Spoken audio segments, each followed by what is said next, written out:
Durant ses 18 années de carrière, elle a été en mesure de comparer la façon de faire la politique entre les deux capitales, Québec et Ottawa. Bienvenue à Mémoire de député.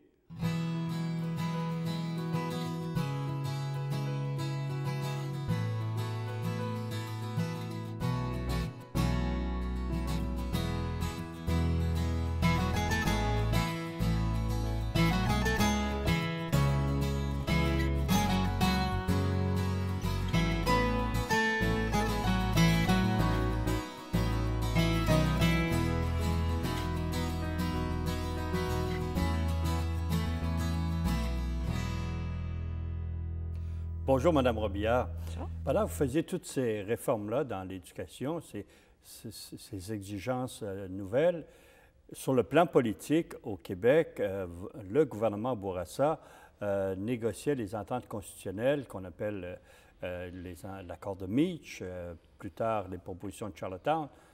Quelles émotions vous avez vécues, vous, à l'intérieur du gouvernement durant cette période-là, justement sur le plan des négociations constitutionnelles? Je dirais que, de façon particulière pour l'accord de Meach, surtout à l'échec de l'accord de Meach, l'émotion était très vive. On était très frustrés de cet échec, très déçus, très émotionnels dans la réaction. On l'a vécu comme un rejet, dans le fond. Et bon, M. Bourassa, vous vous rappelez quand M. Bourassa était élevé en chambre, bon, pour faire son discours qui a marqué tant de personnes. Alors, c'était, je vous avoue, au sein même de mon parti politique, c'était reçu difficilement.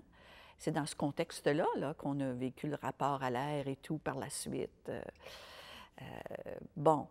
Et quand je regarde ça maintenant d'un œil après plusieurs années, bon, heureusement qu'on avait M. Bourassa qui était « calmons-nous ». Vous savez, quand on a des décisions difficiles à prendre dans la vie, des fois, il faut prendre un temps d'arrêt, calmons-nous, regardons les choses, qu'est-ce qu'on veut vraiment à long terme et non pas seulement à court terme. Bon, je pense qu'il nous a calmés avec sa stratégie. Alors, c'était très émotif, toute cette période-là. Contrairement à Charlottetown, 2 ans plus tard, la fameuse entente de Charlottetown. Et pour cette entente-là, on a eu un référendum, rappelez-vous. Alors, l'échec du référendum de Charlottetown, pour nous, n'était pas une surprise dans un certain sens. En tout cas, certainement pas quand vous avez fait campagne. Je me souviens d'avoir fait campagne. Vous ne pouviez pas faire du porte-à-porte avec l'entente de Charlottetown. C'est beaucoup trop complexe à expliquer. Il fallait faire des petits groupes et expliquer avec un tableau. Et c'était, là, assez incroyable. M. Bourassa a été frappé par la maladie peu de temps après. Oui. Jusqu'à finalement, il démissionne. Est-ce que vous avez songé à ce moment-là de vous présenter à sa succession? Certains, pour moi, y avaient songé.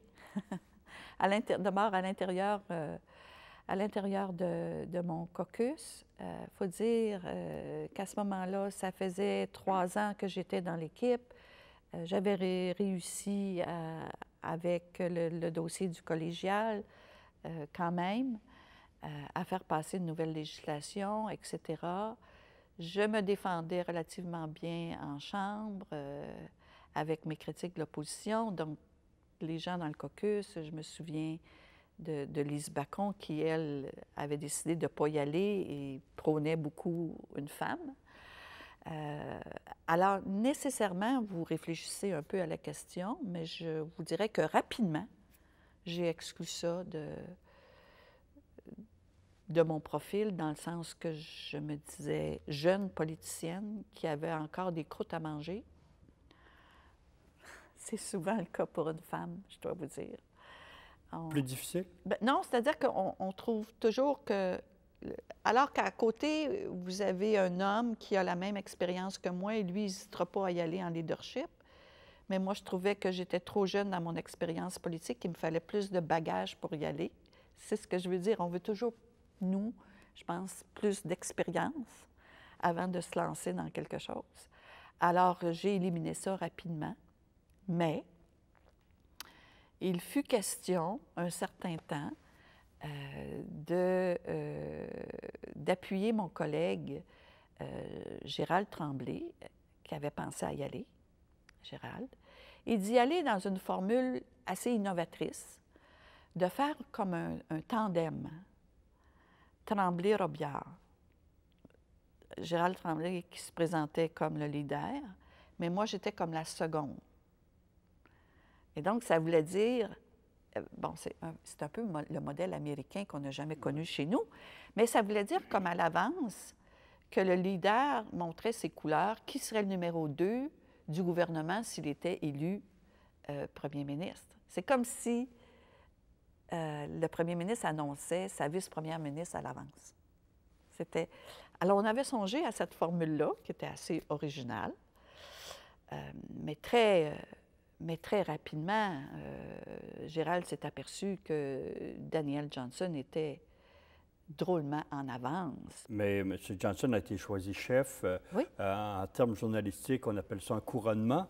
Oui. En termes politiques aussi.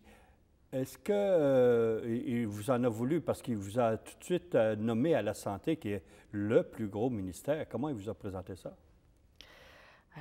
Moi, je pense qu'il ne m'en a pas voulu parce qu'il ne m'aurait pas offert un poste de ministre dans son cabinet. Il était clair que j'aurais préféré une course au leadership, mais une fois que le parti avait choisi son chef, moi, j'ai toujours, dans ma carrière politique, été loyale à mon chef. Donc, Daniel Johnson avait été choisi chef. Je servirais sous Daniel Johnson. Et bon, comment il me présentait ça? On était donc en janvier 1994. Il était clair qu'on était dans une année préélectorale. N'est-ce pas? On était dans la 4e année. Oui. Et Marc-Yvan Côté venait d'annoncer qu'il se retirait quelque temps avant. Alors, à qui donner le gros ministère de la Santé et des Services sociaux? Si on donne ce ministère-là à quelqu'un qui n'a aucune expérience de ce grand réseau complexe, ça va lui prendre à cette personne minimum 1 an avant de bien saisir les enjeux de ce réseau. Mm-hmm. Nous sommes dans une année préélectorale. Alors, moi, je viens du réseau de la santé et des services sociaux. J'ai pratiqué comme travailleuse sociale des années de temps dans ce réseau. J'ai pratiqué dans les hôpitaux. Alors, M.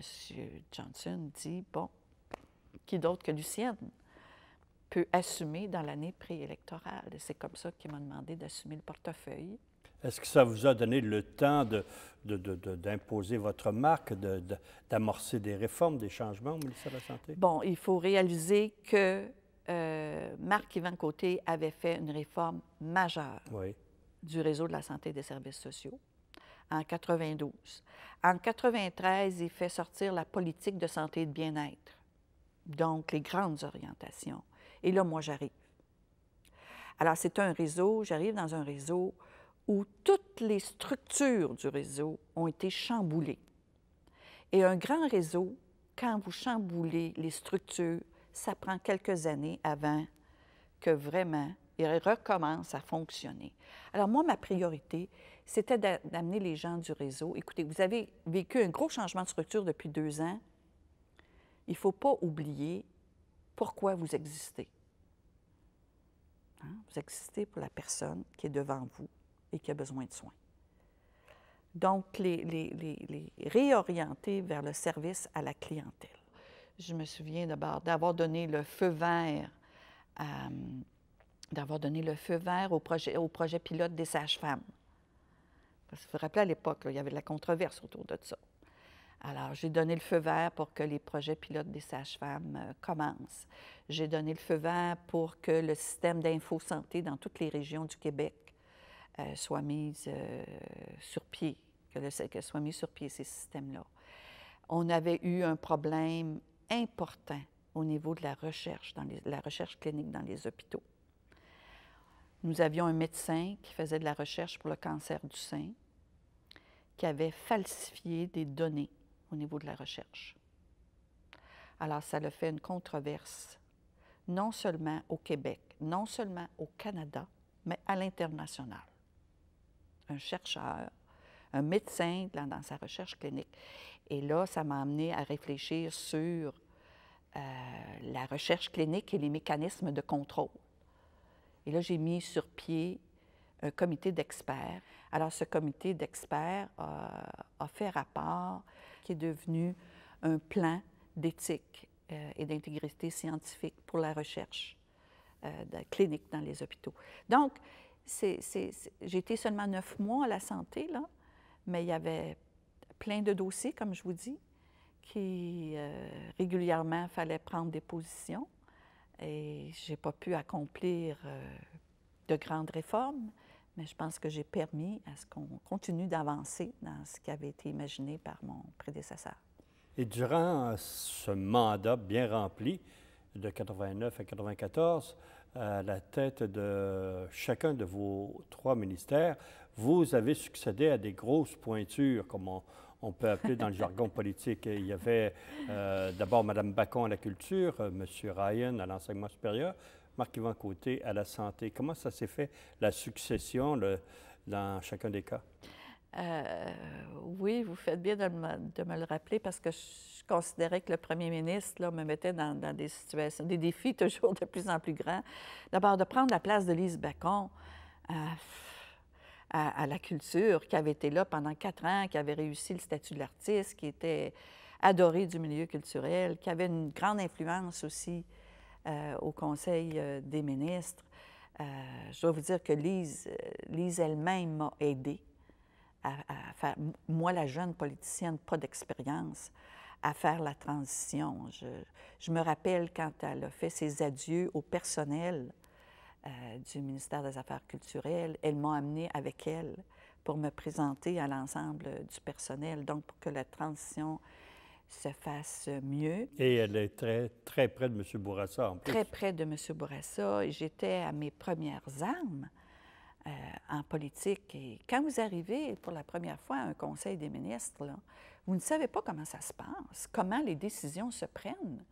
C'est pas comme quand vous êtes nommé dans un conseil d'administration et qu'on vous donne tous les procès-verbaux des 24 dernières réunions. Lisez ça, ça va vous montrer comment le conseil d'administration fonctionne. Non, non, non, non. Vous avez, dans un conseil des ministres, vous avez beaucoup de règles non écrites.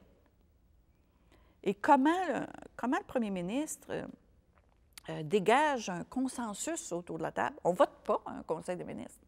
Alors, comment les décisions se prennent? Au début, là, je regardais ça, puis je me disais comment ça fonctionne. Et Lise était là pour me donner un coup de main aussi, fort heureusement. Alors donc, la transition avec la culture, ça s'est bien passé. Quand je suis arrivée, bon, M. Bourassa me demande l'enseignement supérieur et la science. Bon, là, c'est M. Ryan. Ah, M. Ryan. M. Ryan.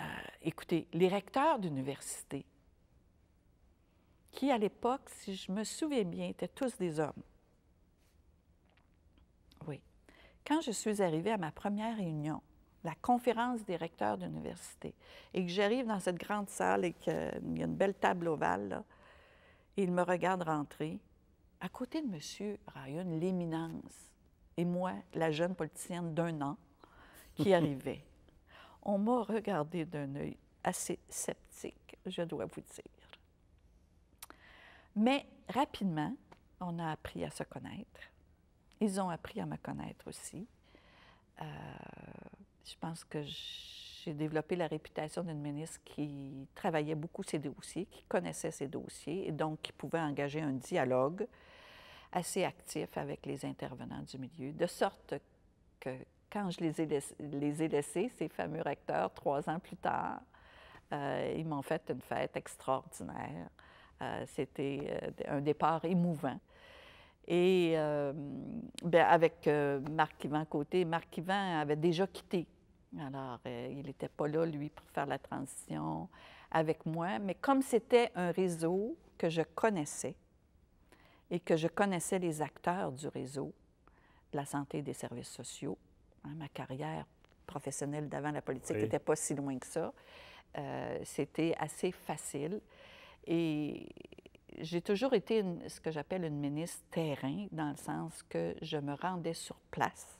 Je n'amenais pas les gens à mon bureau, j'allais dans les hôpitaux, j'allais dans les CLSC, les centres jeunesse, pour rencontrer les gens, puis connaître c'était quoi les problématiques. Rentrer, arriver, je me souviens de certaines visites surprises dans les hôpitaux, où dans mon auto, je téléphonais au directeur général et je disais « J'arrive ». Alors, on n'avait pas le temps de rien préparer et de me promener dans les salles d'urgence et de parler aux médecins qui sont là et aux infirmières qui sont là. Pas parler seulement au directeur général d'hôpital, de parler à ceux qui vivent la réalité pour avoir le pouls du terrain, pour prendre de meilleures décisions après. Et tout ça en l'espace de 9 mois seulement. Oui, mais parce que c'était un réseau que je connaissais aussi, là. Parce que j'y avais fait ma carrière. Et vous êtes vite arrivé à l'élection. Évidemment, il y avait une échéance électorale en 1994. Est-ce que la campagne était beaucoup plus difficile qu'en 1989? Oui, la campagne était plus difficile parce que là, on se présentait pour un troisième mandat. C'est assez rare au Québec qu'un gouvernement se fait élire pour un troisième mandat. Alors oui, c'était une campagne beaucoup plus difficile. Et je savais que dans le comté de Chambly, étant donné que les électeurs souvent vont choisir quelqu'un qui sera un représentant du gouvernement, que si nous, on perdait, peut-être que moi, je perdrais. Alors, j'avais déjà ça dans ma tête. Mais au fur et à mesure de la campagne, tu te mets à y croire. Et je m'étais tellement investie, je dirais, dans le comté de Chambly. Hein? C'était la première fois que j'étais députée. Alors, j'avais tellement travaillé fort dans ce comté-là qu'au fur et à mesure de la campagne, là, je me suis mise à y croire, et mon équipe aussi. On va l'avoir, on va l'avoir, on va l'avoir.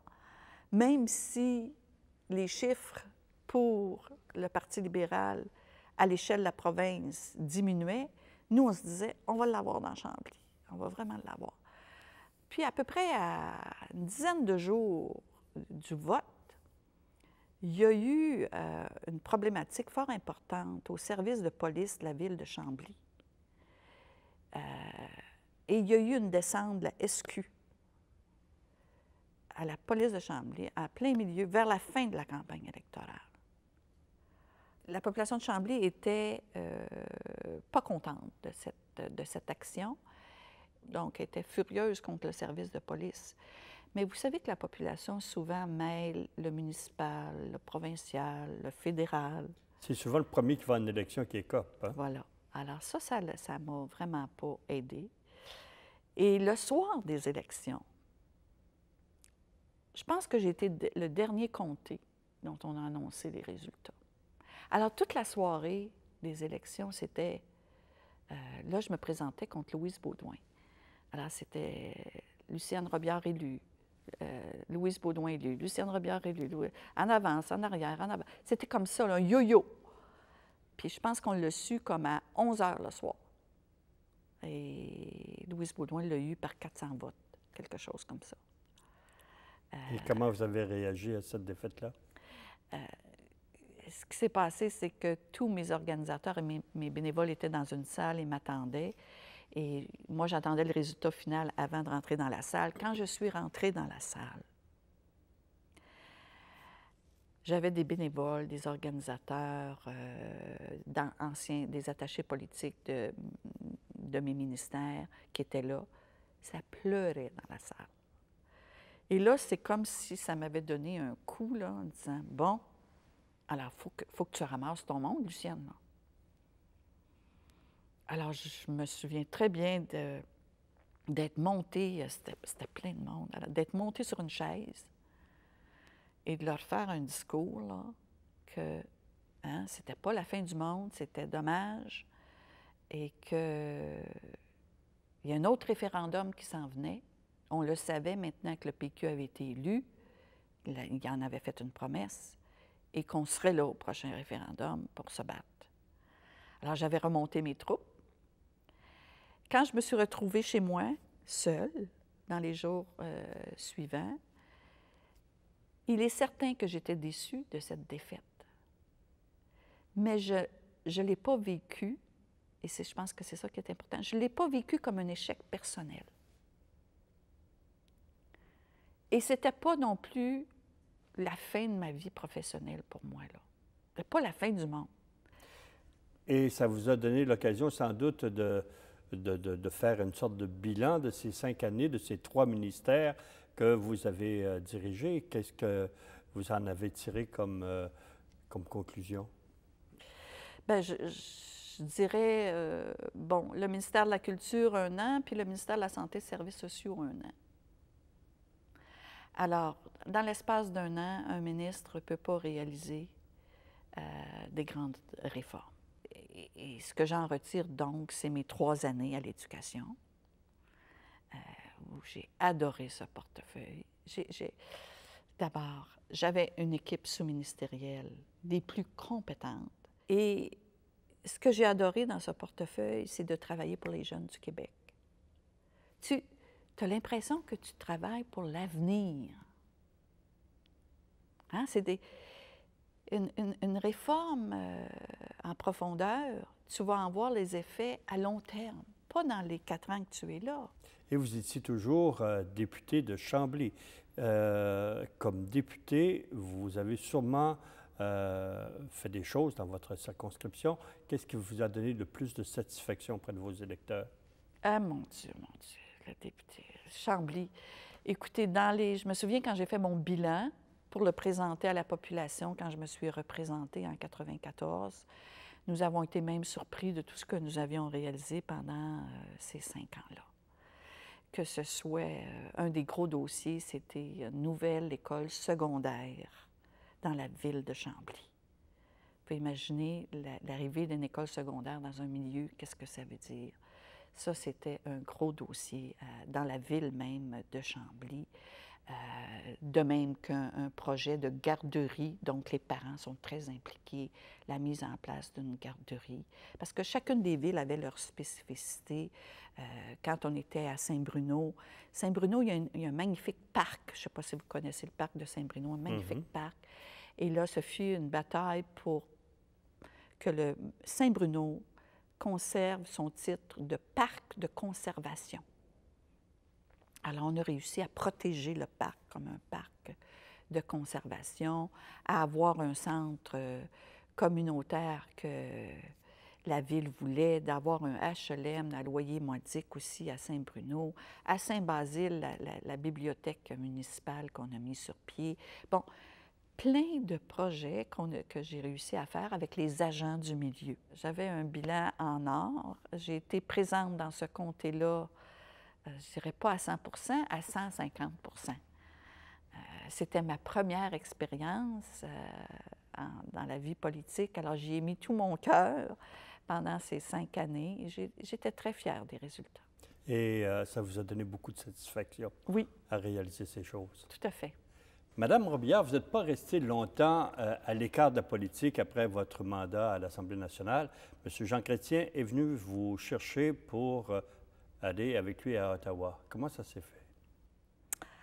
Un autre élément surprise, parce que je n'avais jamais songé faire de la politique au niveau fédéral. Après ma défaite à l'Assemblée nationale, j'avais décidé de prendre 6 mois de congé et de me réorienter. D'ailleurs, j'avais déjà eu 2 offres d'emploi, mais je disais non, je prends 6 mois de congé.